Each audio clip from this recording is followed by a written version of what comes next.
Matric class Sindh board और इसके chapter number 1 में जो मिसलिनियस एक्सरसाइज नंबर 1 है इसे हम सॉल्व करेंगे, जिसका पहला क्वेश्चन है right the following sets in tabular form. जिसमें पहला पार्ट जो है, अगर आप देखें ये पार्ट इसमें लिखा हुआ है, एक सेट है जो कि सेट बिल्डर फॉर्म में है। सेट मतलब हम पढ़ेंगे इसको, set consisting of all x such that x is a rational number such that x square is equal to 1। यानी कि हमें इस सेट को जो है वो किस फॉर्म में लिखना है, टेबुलर फॉर्म में लिखना है। टेबुलर फॉर्म का मतलब है कि हमने नंबर्स आ रहे हैं, नंबर्स को यहाँ पर एक्सप्रेस करना है। तो फॉर एग्जांपल अगर इस सेट को अगर हम कहते हैं कि ये ए सेट है, ठीक है, इसका नाम ए सेट है, इसको हम डिस्क्राइब कर रहे हैं, तो यहाँ हम लिखेंगे ए सेट इज इक्वल टू। अब हम जानते हैं ऐसे रैशनल नंबर जिनका स्क्वायर 1 हो, वो एक तो -1 है, अगर हम -1 का स्क्वायर लेते हैं तो +1 आता है, और इसी तरीके से +1 है कि जब हम इसका स्क्वायर लेते हैं तो वो भी +1 ही आंसर आता है। तो ये दोनों मतलब जो नंबर्स हैं इस कंडीशन को फुलफिल करते हैं, इसलिए ये जो सेट है इसके अंदर आने वाले जो नंबर हैं ये 2 होंगे और ये इनकी टेबुलर फॉर्म कहलाएगी। अब जो इसी क्वेश्चन का पार्ट बी है वो आपसे डिस्कस करता हूँ। जी, क्वेश्चन नंबर 1 का जो बी पार्ट है इसमें भी एक सेट गिवन है, और इसकी जो ये सेट बिल्डर फॉर्म है वो इस तरह से लिखी हुई है कि set consisting of all x such that x is a positive integer less than 12। तो अब हमें इस सेट को जो है वो एक्सप्रेस करना होगा। सॉल्यूशन स्टार्ट करते हैं। सबसे पहले हम इस सेट को जो है वो ए बी या सी किसी भी मतलब इंग्लिश अल्फ़ाबेट से रिप्रेजेंट कर लेते हैं। फॉर एग्जांपल अगर ये बी सेट है तो अब इस सेट बी के जो एलिमेंट्स हैं वो क्या बताए जा रहे हैं कि वो पॉजिटिव भी हैं और इंटीजर हैं। पॉजिटिव इंटीजर्स हैं लेकिन 12 से लेस हैं। अब हमें पता है कि 12 से लेस जो पहला पॉजिटिव इंटीजर है वो 1 है, फिर उसके बाद 2 आएगा, फिर 3 आएगा, फिर 4 आएगा, ठीक है, इसका सो ऑन 11 तक आएंगे। चूँकि 12 से लेस जो पॉजिटिव इंटीजर होता है वो 11 होता है, तो इस तरीके से ये जो सेट है वो हमारा कंप्लीट हो जाता है यहाँ पे। क्वेश्चन नंबर 2 है, अगर आप इसकी स्टेटमेंट को देखेंगे, इसमें कहा जा रहा है कि सपोज डैट ए सेट जो है उसके एलिमेंट है 2 4 6, बी के एलिमेंट हैं 2 एंड 6, सी के एलिमेंट्स हैं 4 एंड 6 और डी के एलिमेंट्स हैं 4 6 and 8। Determine which of these sets are subset of the other set, are the subsets of the other sets. यानी हमने देखना है कि इनमें वो कौन से सेट हैं या सेट्स हैं जो दूसरे सेट का सबसेट कहला सकते हैं, ठीक है। यानी सबसेट जो होता है उसके तमाम एलिमेंट्स जो हैं वो गिवन जो पेरेंट सेट है उसके अंदर मौजूद होने चाहिए। तो ये इसी के से ये कंडीशन है जिसकी वजह से हम ये कह सकते हैं कि ये सेट दूसरे सेट का सबसेट है। अब देखिए, अगर आप यहाँ पे गौर करें तो जो बी सेट है इसके तमाम जो एलिमेंट्स हैं 2 और 6 दोनों के दोनों ए सेट के अंदर मौजूद है। इसे हम ये कहेंगे कि बी जो है वो ए का सबसेट है, ठीक है, और ये इसका प्रॉपर सबसेट है, ठीक है। इसी तरीके से अगर आप देखते हैं सी को, तो सी के दो एलिमेंट हैं 4 एंड 6 जो कि ए सेट के अंदर मौजूद है 4 एंड 6, यानी सी के दोनों एलिमेंट ए सेट के अंदर है, और ए सेट का एक एलिमेंट 2 ऐसा है जो कि इसमें नहीं है। इसका मतलब सी जो है वो ए का सबसेट है लेकिन ए सी का सबसेट नहीं है। तो हम यहाँ लिखेंगे सी इज द सबसेट ऑफ ए। इस तरीके से ये भी हमारा क्वेश्चन कंप्लीट हो जाता है। अब हम देखते हैं कि क्या डी या सी जो है, चलिए अगर हम देखते हैं सी क्या डी का सबसेट हो सकता है, तो ये भी हम देख रहे हैं कि जो सी है वो डी का भी सबसेट है, क्योंकि सी के दोनों एलिमेंट 4 और 6 डी के अंदर भी मौजूद हैं। तो हम ये कह सकते हैं कि सी जो है वो जो डी सेट है उसका भी सबसेट है। तो क्या बी जो है वो डी का सबसेट हो सकता है? अगर आप देखें तो नहीं, क्योंकि डी में अगर आप देखें 2 नहीं लिखा हुआ, यानी बी के अंदर 2 मौजूद है लेकिन डी के अंदर 2 मौजूद नहीं है। इस वजह से हम कहेंगे कि बी जो है वो डी का सबसेट नहीं है, ठीक है। इसी तरह क्या ए जो है वो डी का सबसेट है या नहीं, तो इसका भी आंसर आएगा नहीं, क्योंकि ए में एक एलिमेंट 2 है जो कि डी के अंदर मौजूद नहीं है। तो इस तरीके से जो ये 3 सेट हमें ऐसे मिले हैं जो दूसरे सेट का सबसेट हैं, ठीक है, और जो मैथमेटिकली हम इन्हें एक्सप्रेस कर सकते थे वो मैंने यहाँ पर आपको एक्सप्रेस करके शो कर दिए हैं। नेक्स्ट क्वेश्चन नंबर 3 है जिसकी स्टेटमेंट है कि determine whether each of the following sets is the power set of a set. यानी हमने ये देखना है कि ये जो गिवन हमें ऑप्शंस की फॉर्म में जैसे ये सेट्स गिवन है, ठीक है, तो हमने ये बात देखनी है कि whether each of the following sets is the power set of a set. क्या ये जो सेट्स गिवन है क्या ये पावर सेट किसी सेट के कहला सकते हैं या नहीं कहला सकते। जैसे अगर हम पहले ऑप्शन को देखें तो इसमें एम्प्टी सेट लिखा हुआ है। अब एम्प्टी सेट को आप दो तरीकों से रिप्रेजेंट कर सकते हो, ठीक है, इस तरह भी कर सकते हो और एक सेट खाली बनाकर भी शो कर सकते हो। खाली सेट जो है, जाहिर बात अगर मैं इसका एक पावर सेट बनाऊंगा तो उसके अंदर इस सेट को एज अ एलिमेंट जो है वो लिखूंगा। तो ए ऑप्शन जो है वो नहीं है। मतलब हम ये कहेंगे कि जो चूंकि हमें ये बात देखनी है कि पावर सेट जो है वो कौन से ऑप्शन में शो किया जा सकता है या पॉसिबल है, ठीक है, तो ए ऑप्शन का तो आंसर आएगा नो, ठीक है। यानी ए में तो कोई ऐसा हमें नज़र नहीं आया कि ये कोई पावर सेट को रिप्रेजेंट कर रहा हो।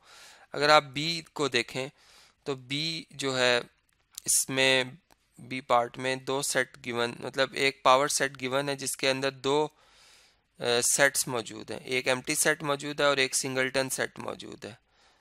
और ये दोनों अगर आप देखें तो एक सेट के अंदर इनक्लोज हैं, यानी ये एक पावर सेट है ए सेट का। यानी यहाँ अगर मैं यूं कहूँ कि ए सेट जो है एक सिंगलटन सेट है, ठीक है, तो इसके कितने सबसेट्स बन सकते हैं।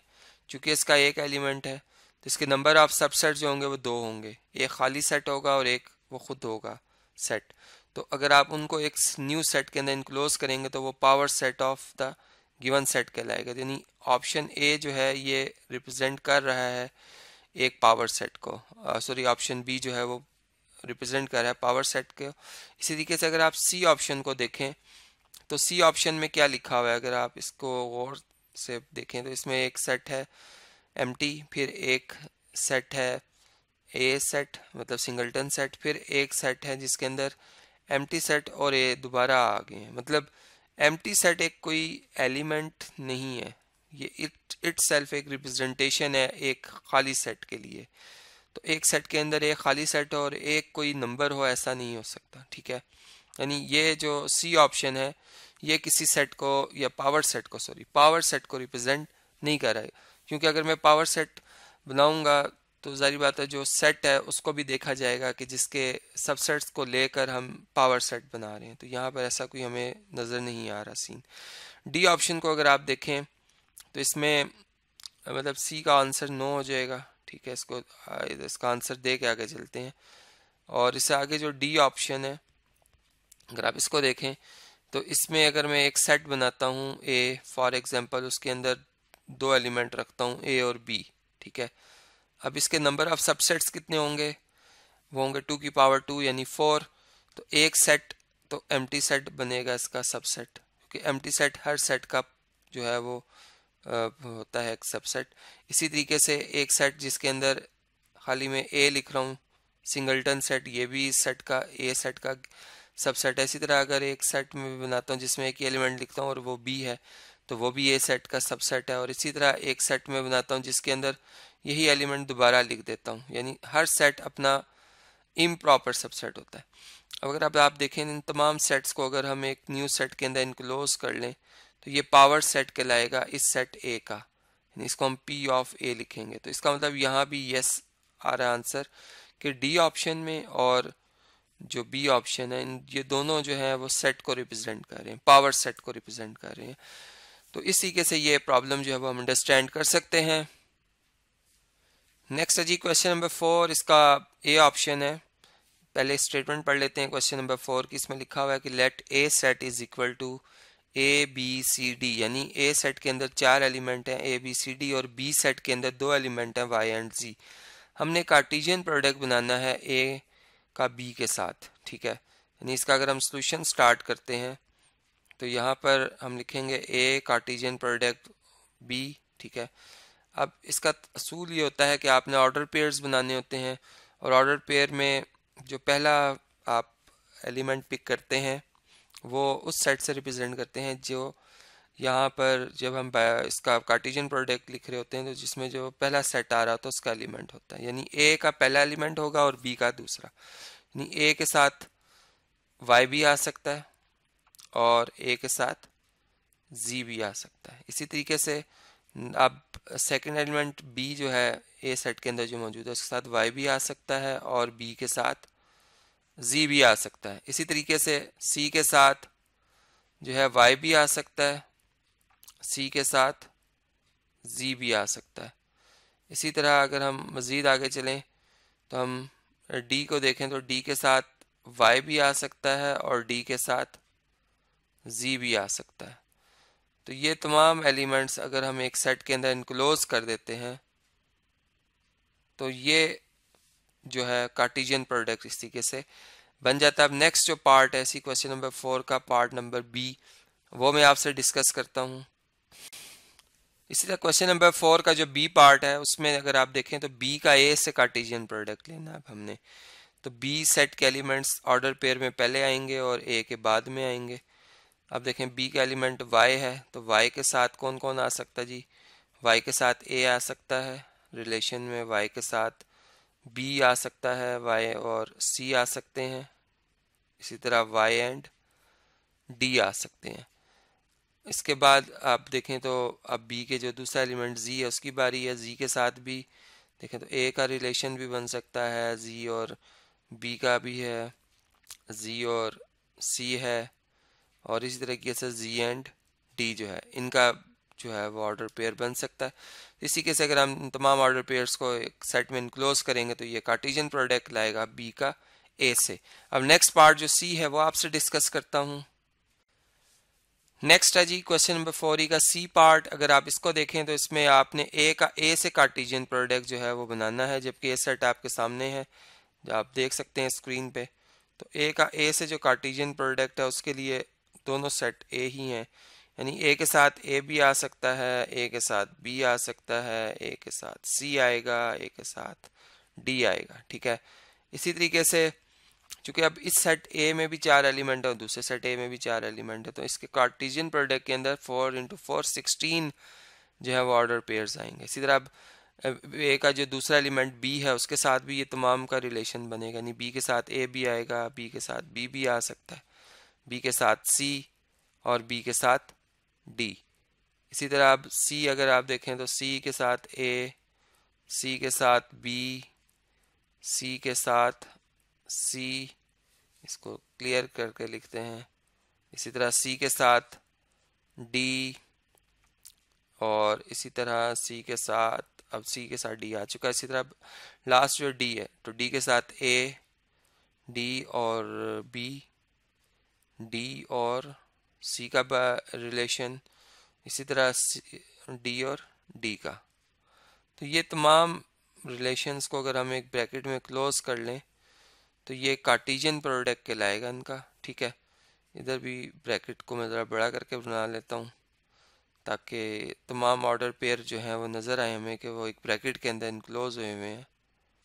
ठीक है, तो इसी के से ये इनका कार्टेशियन प्रोडक्ट जो है वो हम बनाना सीख सकते हैं। हम नेक्स्ट पार्ट जो है इसी क्वेश्चन नंबर 4 का पार्ट नंबर डी वो आपसे डिस्कस करता हूँ जी। तो पार्ट जो नंबर जो डी है इसके अंदर आप देखें तो बी का बी से बाइनरी रिलेशन जो है, सॉरी कार्टेशियन प्रोडक्ट जो है वो हमने बनाना है। तो बी का फ्रॉम बी टू बी जो है कार्टेशियन प्रोडक्ट जो कैसे बनेगा, दोनों सेट बी ही हैं। तब अगर हम पहले जो सेट लिखा हुआ है बी, इसका पहला एलिमेंट लेते हैं वाई, तो ऑर्डर पेयर में वाई का रिलेशन वाई के साथ बनेगा और वाई का जी के साथ। इसी तरह अगर हम दूसरा एलिमेंट देखें बी के अंदर जो है वो जी है तो जी का वाई के साथ रिलेशन बन सकता है और जी का जी के साथ बाइनरी रिलेशन बन सकता है। तो इसी के से अगर हम इन्हें एक ब्रैकेट में इनक्लोज कर लें तमाम ऑर्डर पेयर्स को तो ये एक कार्टेशियन प्रोडक्ट बन जाएगा बी का बी के साथ। तो इसी के से हमने जो ये है पहला जो चैप्टर है उसकी एक्सरसाइज नंबर 1 जो है उसके 4 क्वेश्चन जो है इस वीडियो में डिस्कस किए हैं मैंने आपसे। अब इस वीडियो को मैं कंटिन्यू कर रहा हूँ नेक्स्ट वीडियो में, जिसमें मैं इससे जो नेक्स्ट क्वेश्चन आ रहे हैं, क्वेश्चन नंबर 5 और इससे ऑनवर्ड जो क्वेश्चंस हैं इसी एक्सरसाइज के, वो आपसे एक एक करके डिस्कस करूँगा।